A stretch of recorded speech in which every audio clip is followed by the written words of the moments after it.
Good evening, everyone, and welcome to another edition of Money Talk with Melanie. I am your business diva, Melanie Collette, and happy to be with you today.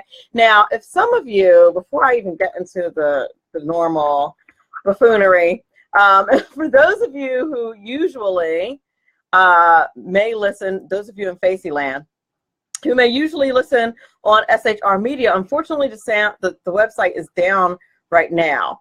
So, and if you're listening on any of the other, on High Plains Pleasant Talk Radio, you can catch me on Facey. I am streaming live on Facey for my personal page. I am going to post it to my show page in a moment.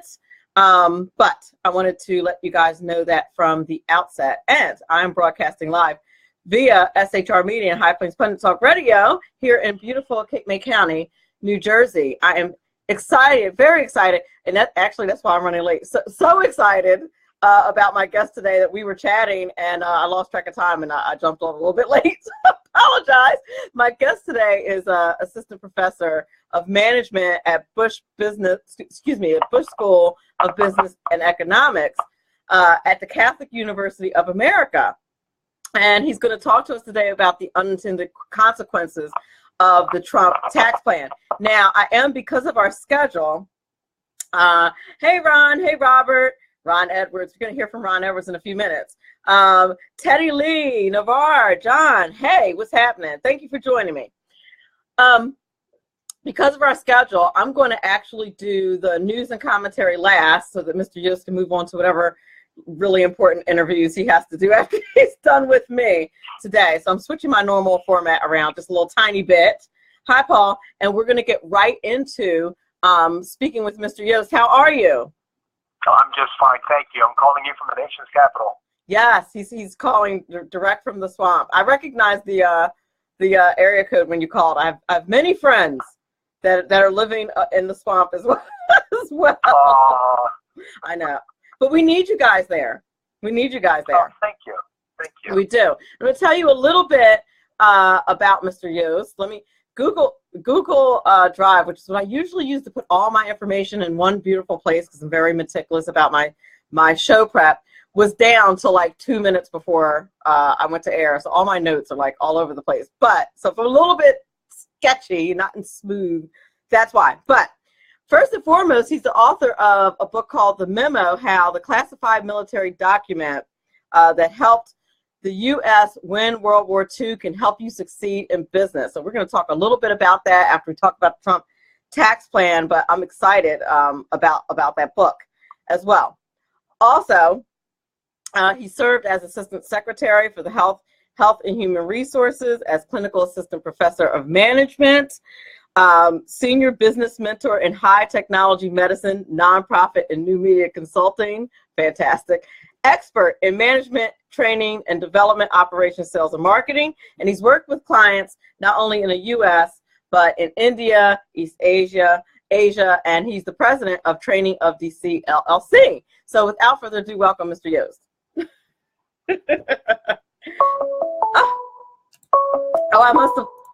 Oh, you're back. I didn't even realize I lost you. Yeah, I might have dropped the call. I have a brand new iPhone, and so I might have done something on my end. So. Well, you know what? I literally just said, without further ado, welcome, Mr. Yoest. You just missed all the information you already know, which was your bio Okay. and your book. Thank you. So welcome, Mr. Yoest. Okay, yeah, that's an honor to be here with a business diva. Thank you so much. I am indeed the business diva. So let's talk about unintended consequences of the Trump tax plan, which, you know, seems to be changing daily.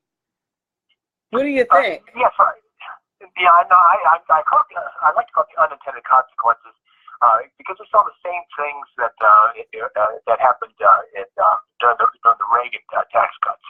And whenever we talk about tax policy, we really should be talking less with my friends, the economists, because I teach at the Busch School of Business and Economics at the Catholic University of America, so I love my economic professors. But they really should be talking to you. Now, the reason why they should be talking to you is because tax policy is a human endeavor that people change their behaviors. This is not a static, evaluation of, here are the numbers and here's they go and here's the trend lines again. No, they need to talk to somebody that understands people, how they react, how they're going to order their life, and how they'll change their behaviors to maximize the tax code. Where our economic friends look at the world as a static display of simple numbers. So they need to be talking to people that more sociologists or anthropologists or people that know how people are going to move in their lives. So that's why I'm a fan of your work, Melanie, because you would be a better counselor at this than some of my economic friends. Oh, well, thank you. I appreciate that very much. Now, I feel like I've talked about tax reform like constantly because it's such a moving target these days. But you're right. It really is, and it keeps changing. Now, they're supposed to present, I believe it's the Senate is supposed to present theirs on Thursday. It's supposed to go for a vote on Thursday. Now, yeah, supposed to, yeah. Now, one senator already said he's out this afternoon. That was like breaking news. Yeah. They need to get out of the Senate side of the Congress so they can mash them together with the House side. So no telling what that's going to look like. But there will be some themes that will come out from the emphasis of the two chambers, and the end result is going to be that we'll probably have fewer brackets. There'll be some compromise on state deductions. President Trump has endorsed the plan that's coming out of the House side, right? And that's the more aggressive side. But with the sausage making of making law here in the nation's capital, we're going to have something that'll be a blend of the two, and our perfectionist friends on our side of the political spectrum, they lose their sense of humor because it's just not going to be perfect, for what they might need, and especially for the constituents. So this is the art of the deal, and really the art of the compromise. And so you're right. I'm kind of looking forward to see what the world comes out of the Senate side and what the two chambers come up with. Exactly. I mean, that's the thing that's really borderline frightening. Just a little bit, because you're like I heard today that they're thinking about putting the mandate in there. Why the mandate for the healthcare bill? No, yeah. Why? Because they need the revenue to show statically that if we put the mandate in for Obamacare, that raises revenue according to a static display.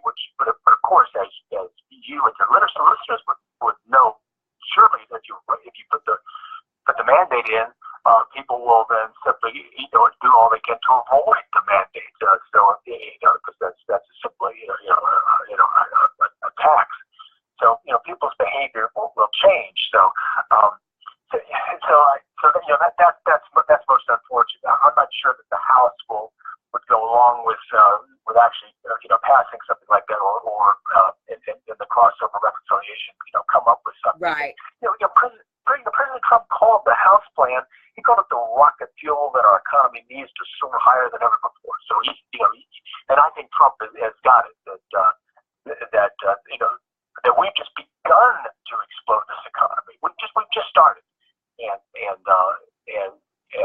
I think this tax plan, at least on the House side, is just what we need to explode the economy even more. Well, the problem is already on the Senate side, because I can't remember which senator this was, but this is not even your normal. We're not even talking McCain and the other chick, Collins, who usually vote against everything their party does. We're not even talking about those two. This is a different senator, and I'm like, what? Right.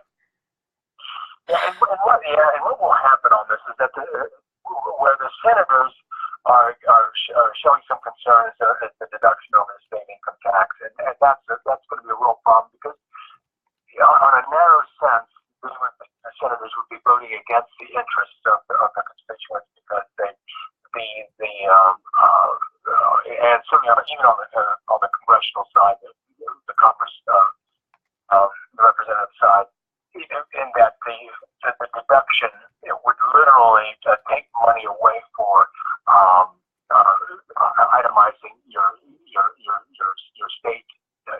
tax on your federal return. And that is a problem for for any representative that has a short-term view of what's best for the country, balanced against the immediate needs of what constituents may demand. And that I feel. Listen, I sympathize with those legislators because look, I live in New Jersey, okay, where we're looking at we're looking at like 12%. I think is our tax rate. It's ridiculous. Yes, ma'am. Yes, ma'am. And right now we get to deduct that. So it's a tough spot, right? Because particularly if you're a conservative, because from a conservative and economic perspective and the constitutional perspective, I'm going, well, is it really the federal government's, responsibility to help us out because our folks that are running our state government can't get their act together and lower our taxes? That's right. And here's you're on track with the right way that our lawmakers should look at this. In that, even though there might be the closing of that deduction, that loophole for deducting your state taxes, what will happen is that the economy will grow so much. The economy will grow. It's not on a static line. That people will change their behaviors, and the economy will explode, and people will make more money. And when they make more money, as your other guests have said, over the past few weeks, they'll pay more taxes. So I would bet you 30 cents here, the business diva, that the revenue for those states would increase. And that's the thing. But here's the thing, and here's the problem that we have as Republicans. I just want to take a second and give a few more shout outs. Catherine, Joyce, Bobby Jones, second Sean, the boss man, is watching my show. Eric, Susan Toohey, how are you? Matt and Ronald Thomas, hi. I just always like to engage when people are watching. But here's that's the other problem that we have as Republicans. I feel we're always explaining the minutia of the policy. We're intellectualizing, right? All the time. Right. Yes, ma'am. Conceptually, right. And people are like, yeah, but is my paycheck going to be bigger or no?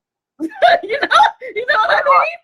That's right. And according to the economic models that they give out, that might take an explanation of the time that you devote for it to explain it. And I know that sounds patronizing. Forgive me for that, but that's what the country needs, is to hear you explain it and have people explain it for them. Because it can't fit on the bumper sticker, because it's more subtle than that. And the short way of saying it is that we live in a dynamic economy, that people are going to change their behaviors so that they're going to make more money, and they will probably move into a different tax bracket, probably a higher one, because they're going to make more money. Or they'll stop working two jobs and just work the one job. People's behavior will change in ways that we can't yet anticipate how they're going to change. Where we don't know if that particular tax bracket right now, as proposed, will they'll pay more money or not, because the behavior will change. It's true, and the problem, if you want to call it a problem, the problem with communicating that is that it's all in the macro, right? That's right. Yeah, that's right. It doesn't fit on a bumper sticker. No, that's not believable on a bumper sticker. It's not, and you can't. There's no way to really express that to a taxpayer what you've just explained. Holly, how are you? Hello. There's really no way to explain that. From a micro perspective. That's right, and because our friends on the left, we can call them our friends still, don't quite understand that the 1%, they're saying the 1% are going to get richer. Well, I talked to I thought I was earning a very comfortable living, with a very positive management book and professional, and so I'm talking to my banker about deposits, and he looked at me strange and says, no, in his bank, the biggest depositors were plumbers.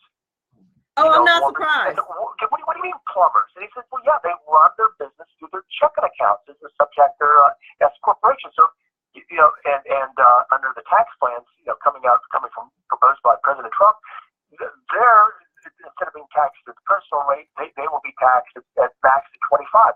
So your plumber is the guy that is labeled in the 1% because he runs his business through his checking account. And our friends don't understand that because they don't really work for a living, as plumbers do. That understand how to run a business. And you're right. That can't be. You can't put that on a bumper sticker. That the richest 1%, because he's running a subchapter S company. So. So Thursday, I'm just gonna take some Tylenol and some coffee and watch this just crash and burn. Is that like, is this gonna really be another tax plan that catches and burn? And then the president is gonna be tweeting, and I'm just gonna want to run and jump off of something high. Is that what's gonna happen on Thursday? Don't think so. The great challenge is that you and I are looking at this. We should be able to do this with both houses, both parts of Congress and the executive branch. We should be able to do a deal. But off the record. But of course, just between us. But it's still. We're growing right now. Melanie, it's at 3.1%. We haven't had that in 8 years of Obama, and we had 2 consecutive quarters in a row, and we'll have more quarters. And President Trump hasn't done anything yet except inspire and give confidence to businesses to do business and to take risk. Whereas before, from the previous administration, business owners didn't take the risk. Now they're taking it, and we haven't even done anything. Can you imagine how much more growth we're going to get when there's some kind of tax relief somewhere? 3% and over 3% is spectacular growth, and all of our friends are going to be employed. It is, and listen, and there's definitely more jobs out there. There are more jobs out there. Exactly. The growth is ridiculous, and listen, Republicans, please, for the love of all that is holy, don't mess this up. You've got a point there. If there's a way to screw it up, our side can do it because we're perfectionists and we want to do things absolutely the right way, and sometimes we don't have that sense of accomplishment and falling in line with the right way to do that. As the Democrats seem to be able to do it on the other side of the aisle, they'll do all because their job is to grow the government, and they make more money when they all pull together, and we're doing just the opposite. We're making it smaller. Well, that and I think the bigger problem for us is the messaging, because Democrats are going to say what they've been doing. This stinks. It's rotten high. They don't mention anything about economics and macro growth, and it's rotten to its core. It's going to kill babies and kittens. Like, they just call out this alarmist, thing, and people believe them. And they never talk economics. And the friends of the press report it as such. So, the power of the press is the power to ignore. So they ignore whole sections and will not report everything and not say it and just report the talking points. They're literally typists for the Democrat Party. So and that's why the hashtag fake news got such traction, because not just our people, but even the independents in the middle of the electorate say, well, wait a minute, this is openly biased towards the liberal side, and that's, and first off, it's not the American way. It's just not fair. It is not fair. It is not fair. But our senators have to grow a backbone. Our legislators have to grow a backbone and start standing up and learning how to message. Like, are there no Republicans who know how to message? Well, I said we fight for. Listen, it worked for President Trump. Hope and change. Make America great again. Sound familiar? He didn't get into. That's right. Well, everybody. And to go up to 30,000 feet, say that you're going to be better off doing this. But the problem is, if you have a narrow constituency constituency. You have the tyranny of the urgent that pushes out the important, where you're concerned about the immediacy of getting elected in this cycle. That's unfortunate. It is. Part of it is that the leadership and the Senate, I think could be more aggressive by using the emphasis of and the power and the purse of the government to help those and the RNC, the Republican National Committee, can help those senators and reassure them that the resources will still have the resources to help you make those hard decisions.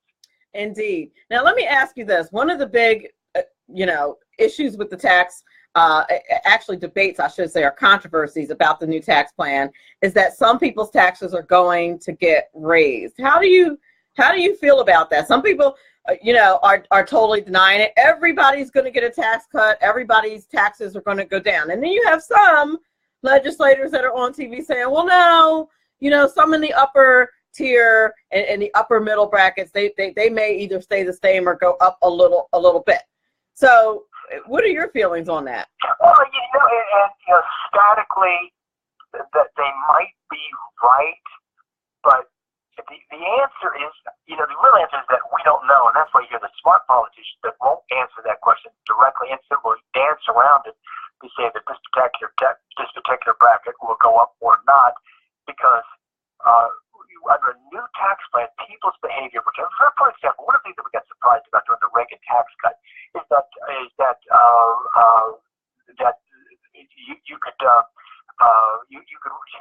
you could write a check to your tax attorney to put together a tax shelter in place. So you spend $1,000 with him. But when Reagan came along and made modifications, people would say, well, wait a minute, I can spend $1,000 on this tax, avoidance evadance scheme, or I can spend it on lawyers to fix it, or I can just go pay the government. But if I give the government a check, then I don't have to manage it, I don't have to worry about it, I won't get audited. So a lot of times people will change their behaviors and say, well, who needs to invest in a tax haven to protect reduce taxable income? Heck, I may decide it's less to worry about. No, just like it might be worth $100 to me, to move my Quicken number over, so there's less risk that I'll be audited. Right. So will I be paying higher taxes? Technically, I might be, but I won't have to worry about managing the process. So what we found is that people will say, oh, well, I'll write the government a check I'd rather write a government a check for $500 than write a check to my account for $500. So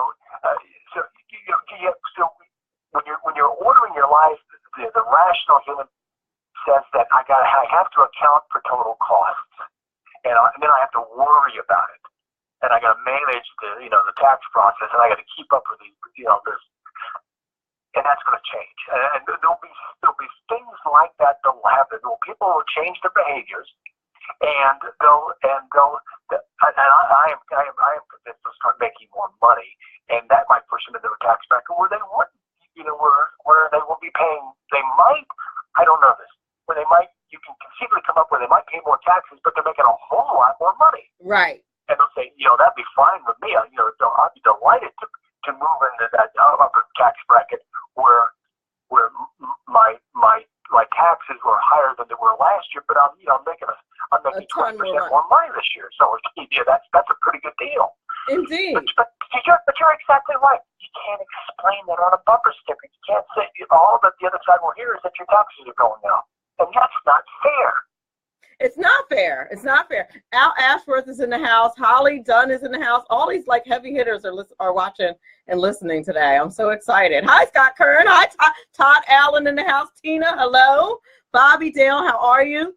I'm always excited when other show hosts listen to my show. I'm like, what? What are you doing here? I know you got stuff to do. Other people who have shows. So, but now let me ask you about the death tax or the estate tax, which we also have. Do you think that's going to stay in, out? What do you think the eventual? I don't understand the Senate why they're doing that. So the short answer is that I don't know. And the great problem with that is that that's one of those things that people order their lives around. And I like the House version where they get rid of the death tax, and it's and there's no good reason to keep that. It's not that much of a revenue generator, and but I don't know. It's sometimes the Senate. I think, and I don't know this for a fact, but my sense is that they're using it as some kind of negotiating issue in the log rolling that is our political process, and I would be surprised that the House version of repealing the death tax does not remain in some form. I mean, I thought that there was pretty much bipartisan support on getting rid of that. You'd think, or certainly they would have run on it because it's a very popular conservative populist thought. But as we saw in the trying to repeal Obamacare, people campaigned one way and voted another. What? You mean a politician didn't tell the truth? No, gosh. I did a tour of duty in state government, working for Governor Gilmore, back in the turn of the millennial. And one of the things that we held sacrosanct was, what was a campaign promise? Did you campaign on it? Did you promise it? And that was our guiding star. Was if you campaign on it, this is what we were going to do. But things may have changed in the couple of decades since I was doing the tour of duty. Yeah, no, I think the truth is still the truth. If I'm not mistaken, and if you say that you're going to make it your aim to repeal Obamacare, and then you vote against it, you lied. I mean, or at minimum, change your mind, or as politicians like to say, evolved. Yeah. Well, I can understand the changing of the mind and negotiate. I can understand that if our side would get something, but far too often they change their mind. And what did we get? It's because everything is compromised. I can understand that, but you better give me something big if you're going to break a campaign promise and not fulfill a campaign promise. Then there better be a really good reason, and then you better be able to explain it. So exactly. But I don't see that. Our side just doesn't do that. We don't, and it's unfortunate. And one of these days we're going to learn. I thought that the 2016 election was going to do it, like it didn't hit home, but no. You see the other races across the country. We're still primarying each other to death. We're still like we learn. It's like we learned nothing.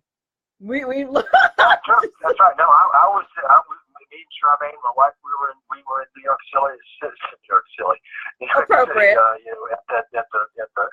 that night, and everybody cried, and we thought that that the country, if at least the Republican Party would come together as one and understand that there was that who got elected and why to make the world a better place. And as your show has pointed out, over the months, that just hasn't happened the way we thought that it would.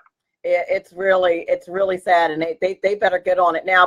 Before I go to break and let you go on to whatever wonderful thing you have planned after this, I do want to talk about your book, The Memo. Oh, thank you. Yeah, I would love to talk about that, particularly because it has a biblical perspective, which I totally love.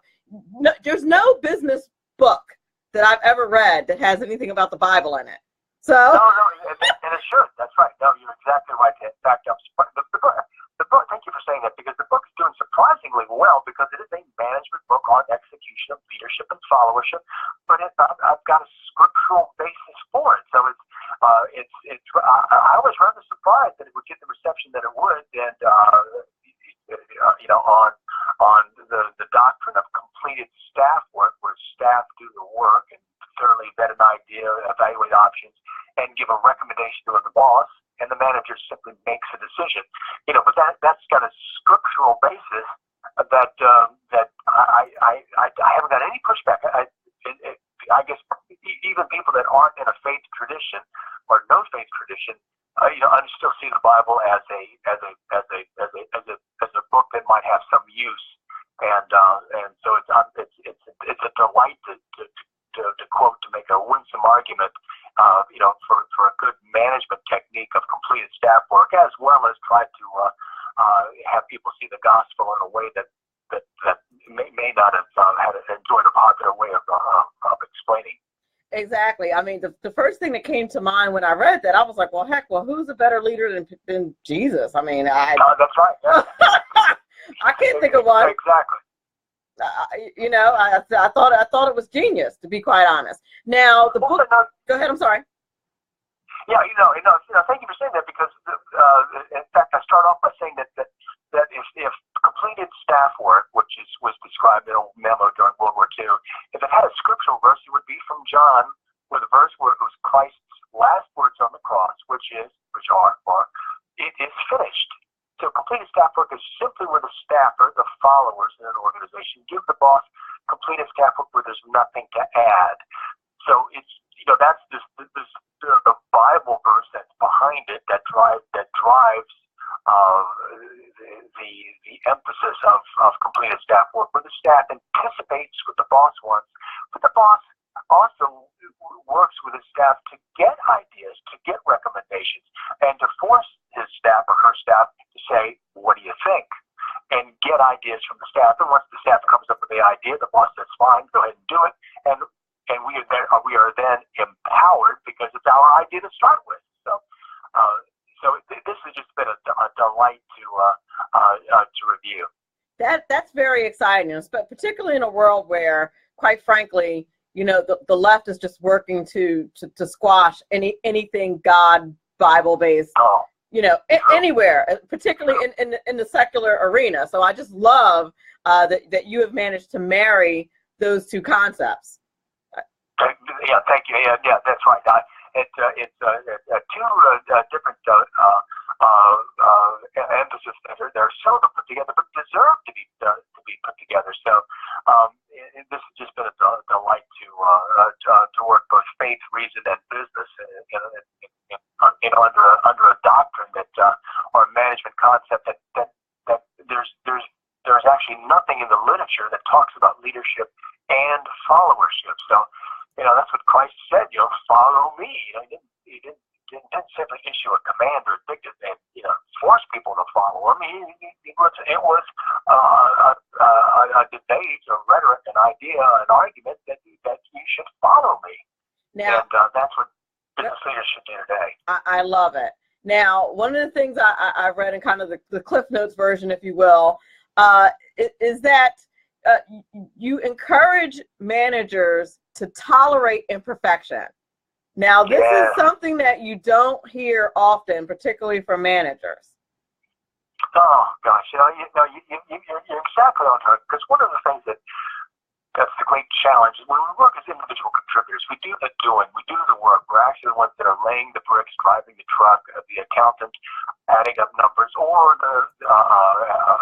an expert typing out a press release. There better not be any errors. The individual contributor, the one that does the work, works in the realm of perfection. But once you get promoted and take on the managerial role of getting things done through other people, you are now in the world of imperfection, because you're not working on a piece of machinery, turning a lathe, turning a crankshaft on a lathe to microscopic tolerances. You don't operate a keyboard anymore, or some software, or a piece of machinery. You're now working, getting things done through people, and people, Melanie, are just a mess. Oh my goodness. So you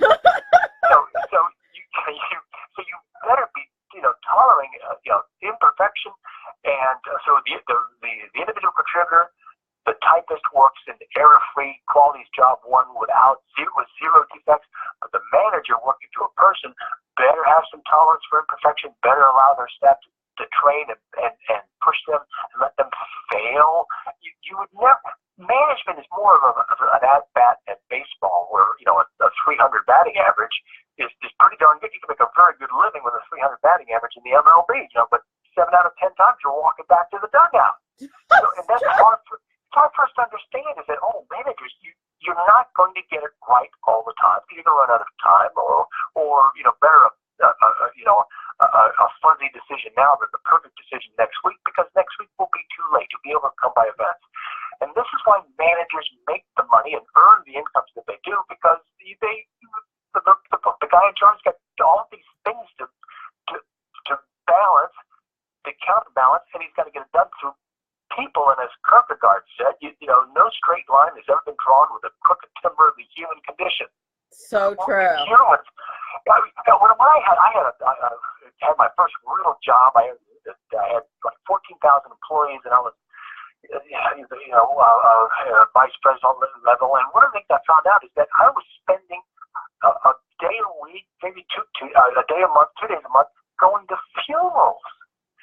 Very large organization. Just there's death. People have things in their lives that are just. It wasn't part of my job description. Nobody ever said you're going to spend a couple days a month, going to funerals, because with in an organization of 14,000 people are going to die. Just bad things happen, or there's accidents.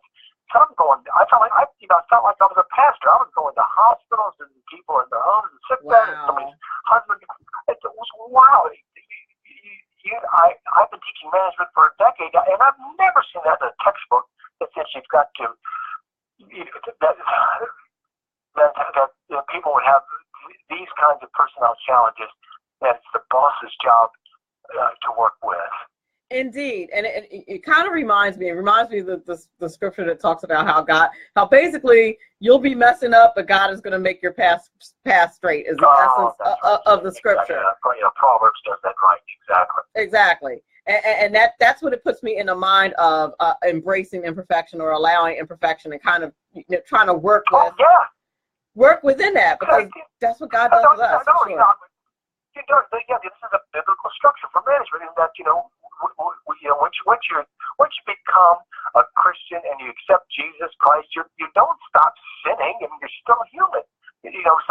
So this the Christian story is one of imperfection. The entire story, the whole story. We don't stop sinning. I mean, we're still human failings. We're repentant sinners. There's the difference, and we don't want to do it, but every saint has a past, and every sinner has a future. Amen. Oh gosh, I'm sorry, this turned into a Bible study. It's quite all right. I told you to go for it if you wanted to. Just go with the flow. It's fine. No, I love it. And where can people pick your book up? Where can they pick it up? I was listening to you earlier today, Melanie, and you can get your alcohol on Amazon, and you can get the memo on Amazon. So you can get everything. You can get everything on Amazon. It's so true. Go to Amazon.com. It's available on Kindle, and it's published by Postal Press, distributed by Simon & Schuster. And Amazon is a terrific vehicle. And so I'm going to ask your listeners to go get the memo. And my last name is Yoest, Yoest. And get the book and then write me a review. So I'd like to hear what you got a loyal following, man. I'd love to hear what your listeners would say about the memo. So because that's a clever way of saying I want to see some scripture in those reviews. So. I love it. Well, sir, it has been an absolute pleasure talking to you today. Thank you so much for doing the show. I appreciate it. Invite me back. I'd come back anytime. Talk Bible. Yes, ma'am. Absolutely, please do. This is Mr. Jack Yoest, ladies and gentlemen, that we have on the show. Thank you so much, and you have a great evening. I will definitely be in touch. All right, thank you very much. Absolutely. Bye-bye. You are listening to Money Talk with Melanie. I'm your business diva, Melanie Collette, and I blew through my first break, so we're going to go to a break right now.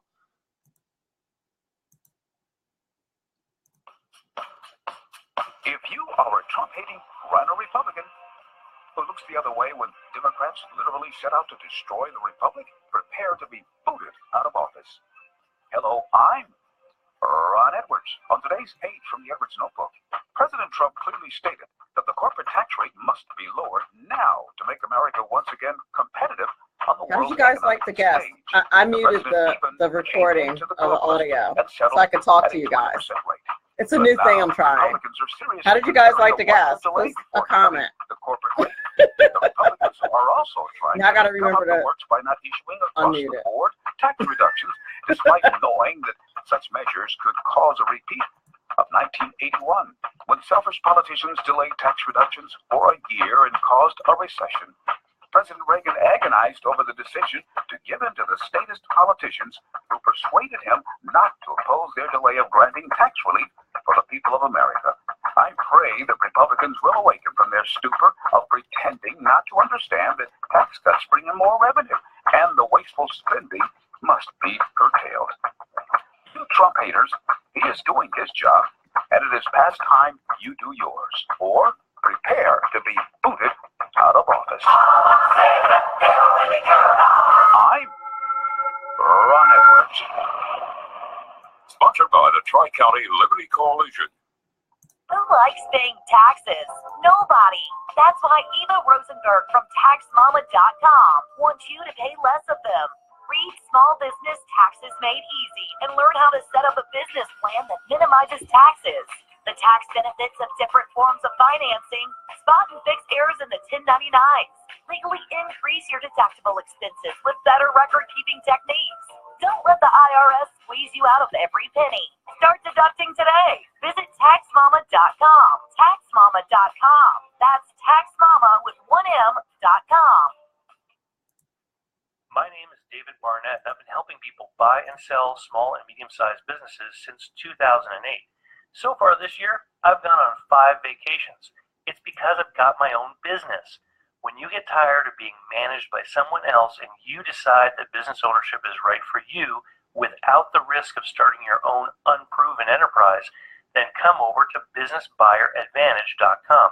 There are over 100 YouTube videos on buying and selling businesses that you can watch for free. That's businessbuyeradvantage.com. Welcome to this week's Money Talk Minute with your business diva, Melanie Collette. This week, we're going to discuss interest rates. Why are they important? Well, they're important on 2 sides of your financial coin. On the one side, you have your debt, credit card debt, loans, and things like that. You always want to get the lowest interest rate possible. Why? That means that that money is costing you a lot less to borrow with a lower interest rate. And speaking of that, when you're looking at which loan or which credit card to pay off first, you're always going to look at the interest rate. Which one has the highest interest rate? That's the one you want to start paying off first. On the savings side of the financial coin, what kind of savings account do you want to open? Which one should you choose? You will always choose the one with the best interest rate. And on the savings side, the best interest rate will be the highest interest rate. This means it will yield you the highest amount of return. And that's it for your Money Talk Minute of the week. I am your business diva, Melanie Collette. Power brokers use corrupt politicians, deceptive Islam, and lies from establishment media to turn the once shining city on a hill into the city of the blind. What do the elites fear? One man with a cane. I'm Dave Milner. Join me at SHR Media, I like High David Plains Milner's Talk Radio, promo better than Spreaker, my iTunes, own. and YouTube for a different kind of commentary on the unpleasant blind guy. Because truth is not always pleasant. Hello, I'm Tim Hart. I'm the guy BZ hires due to his shameless contract with the SHR Media Network to voice his promos. He'd like me to tell you that the Bloviating Zeppelin's Berserk Bobcat Saloon radio show can be found on SHR Media Network, Spreaker, and YouTube every Tuesday and Thursday night at 11 p.m. Eastern and 8 p.m. Pacific, featuring right thinking from a left brain and doing the job the American media maggots won't. You'll find that the speech is free, but the drinks are not. There, in the saloon, just when safety pin manufacturers are running out of metal for the diapers of the leftists, BZ is sending his personal drones of freedom into the wheelhouses and obstacles of lovers of sovereignty and liberty nationally and globally. Broadcasting behind enemy lines in occupied California, BZ swears that no rights were harmed in the making of this promo. And we're back. You're listening to Money Talk with Melanie. I'm your business diva, Melanie Collette. Those last few promos are from my fellow radio hosts, and I just enjoy them so much. It's particularly when you know the guys I have heard that promo at least 100 and some odd times, according to how many episodes I've done. I think 134. And I laugh like every time I hear it because they're just so good. And the Unpleasant Blind Guy, Dave Milner, who's also fantastic. If you guys don't get a chance, if you guys are missing their podcasts and their shows on SHR Media, you are missing out. Just saying. And Ron Edwards as well. I can't believe I didn't mention my boy Ron. Love him. Also, and by the way, if you were just joining me, hi Chuck Manahan. Should I tell a secret about you and my relationship, Chuck? How I know you, how I met you. If you don't want me to tell it, Chuck, I won't. You can type in it. You can type in the thread. But anyway, I had my first job. I think Chuck was my manager at my very first job, which was many moons ago. And if you're wondering why if you're just joining me and you're wondering why I'm not talking to a guest, it's because I decided to switch the format around a little bit because my guest had to go off to another interview. So I decided to do the housekeeping and any news or whatever last. So that's why I am chatting with you this way at this particular moment. In terms of housekeeping, on Friday, I'm going to be back on Sirius XM, Patriot Tonight. I was out last week because I was under the weather, unfortunately. But I'm back on Friday on Sirius XM, Patriot 125. The show is Patriot Tonight, and it airs from 9 p.m. to midnight on, like I said, on Patriot, on channel Patriot 125. It's a call-in show. So if you listen, you can call in and talk to me about whatever current events. My producer, I'm just laughing to myself because my producer's like, it's the big, this is the big leagues. She reminds me, how many millions of people there are listening, and that's the big leagues. Not to scare me, but just every now and then to remind me of that. And literally, you get like an hour of prep. They get you go in, and she's like, okay, you're gonna have 6 guests over 3 hours. And you're going to take calls, and hopefully you know something about all these subject matters. Go. And then they put you on the air. Pretty much how it goes. Whereas for my little show, it takes me more time to prep for my show for one guest than the show actually lasts. That's an absolute true story. So every time I go into Sirius, I'm just like, Sirius is named appropriately, at least in my case. In terms of Money Talk News Report, the Food and Drug Administration, I didn't hear much about this today at all, approved the world's first digital drug. It's a pill, and listen, they've been talking about this for a while. It's an ingestible sensor that will track whether or not patients with mental illnesses have taken their medication. Experts, shockingly, have expressed concern over patient privacy and the data that's going to be created or stored. I don't know. Are you concerned about a pill that you take that's computerized that will keep track of whether or not you've taken your medication? I mean, it's not like we get hacked all the time or anything, or that companies get hacked all the time. But yeah, that's happening. The Food and Drug Administration just approved it. And in case you were concerned about the security of that data, the teen retailer Forever 21 thinks they've been hacked, think they have a potential data breach. So I know I was wrong to include those two together. Forgive me. But it's kind of funny. It's just a little bit funny. I mean, look. As techie as I am, and I love technology, I'm big on technology, I'm not sure I want to swallow a pill that's checking to see whether or not I took my meds. Because, listen, if they're going to start doing it with mental patients, right, my guess is that insurance companies are going to be all over this to make sure that everybody's doing it with their other medications. I mean, to me, there's a slippery slope argument that comes to mind. What about your blood pressure patients? I mean, because if they don't take, if you have high blood pressure, and of course I'm generalizing, and you're not taking your medication, it could lead to stroke and heart attacks and all kinds of stuff like that. I could see insurance companies, Big Brother really keeping their eye on you. I mean, you would have to take it, but I don't know. I like my computers, but not like ingesting them. I think that's where I might have I didn't know where my line was, and I think I just found it. I think that's it when you start saying, you know, you have to ingest it. I mean, I have a reminder, a pill reminder app on my phone that reminds me to take medicine, but I think this is as far as I want it to go. I don't know, but the FDA just approved it, so keep your eye out for that. Because they're going to be tracking you. I want to thank everybody for listening to Money Talk with Melanie today. I want to thank my guest, Jack Yoest, who was fantastic. I want to thank my sponsors, Eva Rosenberg, the Tax Mama, and Dave Barnett of BusinessBuyerAdvantage.com. Please do go to their websites, check them out. Remember, all of this is very important because, after all, it is your money.